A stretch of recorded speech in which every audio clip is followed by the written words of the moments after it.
ముందుగా అందరికీ నమస్కారం. మన భారతదేశం అనేది సుగంధ ద్రవ్యాల భూమి, ద ల్యాండ్ ఆఫ్ స్పైసెస్ అనేది మనందరికీ తెలుసు. మన వంటల్లో రుచికి, సువాసనకు, ఆరోగ్యానికి ఎంతో ముఖ్యమైనవి. ఇవి మన పూర్వీకుల నుండి మనకు అందిస్తున్న అపూర్వమైన సంపద. ఈ వీడియోలో మనం భారతీయ సుగంధ ద్రవ్యాల పరిచయం, వాటి పుట్టు పూర్వత్రాలు, వాటి గుణగణాలు, వాటిలో ఉన్న వైద్య లక్షణాలు మరియు వాటిలోని రసాయనిక పదార్థాల గురించి తెలుసుకుందాం. పసుపు, ఇంగ్లీష్లో టర్మరిక్ అంటారు. పసుపు అనేది భారతీయ వంటల్లో అత్యంత ప్రాధాన్యమైన ఒక సుగంధ ద్రవ్యం.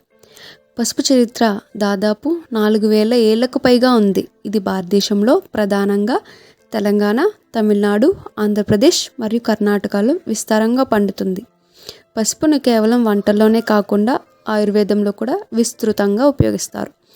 పసుపులోని ముఖ్యమైన రసాయన పదార్థం కర్క్యూమిన్. ఇది శరీరానికి శక్తినిచ్చే, వాపు తగ్గించే, రోగనిరోధక శక్తిని పెంచు గుణాలను కలిగి ఉంటుంది. అలాగే ఇది చర్మ సౌందర్యంలో కూడా చాలా ఉపయోగపడుతుంది. మిరియాలు, దీనిని ఇంగ్లీష్లో బ్లాక్ పెప్పర్ అంటారు. మిరియాలు అనేది సుగంధ ద్రవ్యాల రాజుగా ప్రసిద్ధి చెందింది. ఇది మన భారతదేశంలోని కేరళలో ముఖ్యంగా పండుతుంది. మిరియాల చరిత్ర 2000 సంవత్సరాల నాటిది.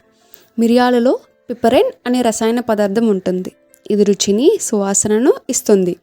ఈ పిపరైన్ కేవలం రుచినిచ్చే పదార్థం మాత్రమే కాదు, ఇది జీర్ణశక్తిని పెంచడం, రోగనిరోధక శక్తిని పెంచడం, శరీరంలోని చెడు కొవ్వును కరిగించడం వంటి ఆరోగ్యకరమైన గుణాలను కలిగి ఉంది. ఇలాచి, ఇంగ్లీష్లో కార్డమమ్ అంటారు. ఇలాచి అనేది భారతదేశంలోని కేరళ, కర్ణాటక, తమిళనాడు రాష్ట్రాల్లో ఎక్కువగా పండుతుంది. ఇది ఒక విలువైన సుగంధ ద్రవ్యంగా పరిగణించబడుతుంది. ఇలాచీ వాడకం మన వంటల్లో రుచికి, సువాసనకు మాత్రమే పరిమితం కాదు, దీనిలో ఔషధ గుణాలు కూడా చాలా ఉన్నాయి. ఇలాచీలో ఉండే సినియోల్ అనే రసాయన పదార్థం శ్వాసకోశ ఆరోగ్యాన్ని మెరుగుపరుస్తుంది, జీర్ణ సమస్యలను తగ్గిస్తుంది, అలాగే రక్తపోటును నియంత్రించడంలో కూడా చాలా సహాయపడుతుంది.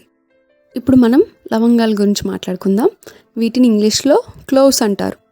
భారతదేశంలో ముఖ్యంగా తమిళనాడు, కర్ణాటకలో పండుతాయి. వీటిని ప్రాచీన కాలం నుండి వైద్యంలో మరియు వంటల్లో కూడా వాడతారు. లవంగాల్లో యూజెనాల్ అనే రసాయన పదార్థం ఉంటుంది. ఇది ప్రతిరక్షక శక్తిని పెంచి నొప్పిని తగ్గించడానికి, దంత సంరక్షణలో కూడా ఉపయోగపడుతుంది. అలాగే ఇది శరీరంలోని షుగర్ లెవెల్స్ని నియంత్రించడంలో కూడా చాలా ఉపయోగపడుతుంది. ఇక మనం జీలకర్ర గురించి తెలుసుకుందాం. దీన్ని ఇంగ్లీష్లో క్యూమిన్ అంటారు. జీలకర్ర అనేది భారతదేశంలో రాజస్థాన్, గుజరాత్, మధ్యప్రదేశ్లో విస్తారంగా పండుతుంది. జీలకర్ర వంటల్లో రుచికి, వాసనకు ప్రసిద్ధి చెందింది. జీలకర్రలో క్యూమినాల్డిహైడ్ అనే రసాయన పదార్థం ఉంటుంది. ఇది జీర్ణ వ్యవస్థను మెరుగుపరుస్తుంది, రక్తంలో షుగర్ను నియంత్రిస్తుంది, రోగనిరోధక శక్తిని పెంచుతుంది. దీని ప్రత్యేకమైన సువాసన మన వంటలకు ఒక ప్రత్యేకతనిస్తుంది.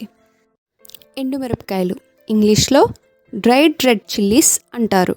ఇది మన వంటల్లో వేడిని మరియు రుచిని పెంచడానికి ఉపయోగిస్తారు. ప్రధానంగా ఆంధ్రప్రదేశ్, తెలంగాణ, కర్ణాటక రాష్ట్రాల్లో ఇవి విస్తారంగా పండుతాయి.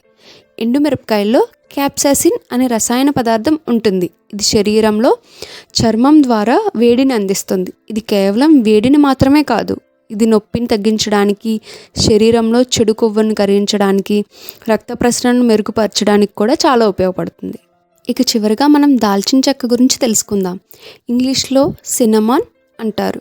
దాల్చిన చెక్క అనేది భారతదేశంలో ముఖ్యంగా కేరళలో పండుతుంది. ఇది మన వంటల్లో రుచికి, ఆరోగ్యానికి ముఖ్యమైనది. దాల్చిన చెక్కలో సినమాల్డిహైడ్ అనే రసాయన పదార్థం ఉంటుంది. ఇది రక్తంలో షుగర్ లెవెల్స్ని నియంత్రించడంలో, రోగనిరోధక శక్తిని పెంచడంలో, గుండెకు సంబంధించిన జబ్బులను నివారించడంలో కూడా చాలా ఉపయోగపడుతుంది. అలాగే ఇది ప్రకృతి ఆధారిత యాంటీసెప్టిక్గా కూడా పనిచేస్తుంది. ఇవి మనం చర్చించిన కొన్ని ముఖ్యమైన భారతీయ సుగంధ ద్రవ్యాలు. ఇవి మన పూర్వీకుల నుండి మనకు అందిన ఒక అపూర్వమైన ధనం. మన వంటల్లో మాత్రమే కాదు, ఆరోగ్య సంరక్షణలో కూడా వీటి పాత్ర అత్యంత ముఖ్యమైనది. మీరు ఈ వీడియోని ఆస్వాదించి ఉంటారని ఆశిస్తున్నాను. మరిన్ని ఆసక్తికరమైన విషయాలతో త్వరలోనే కలుద్దాం. ధన్యవాదాలు.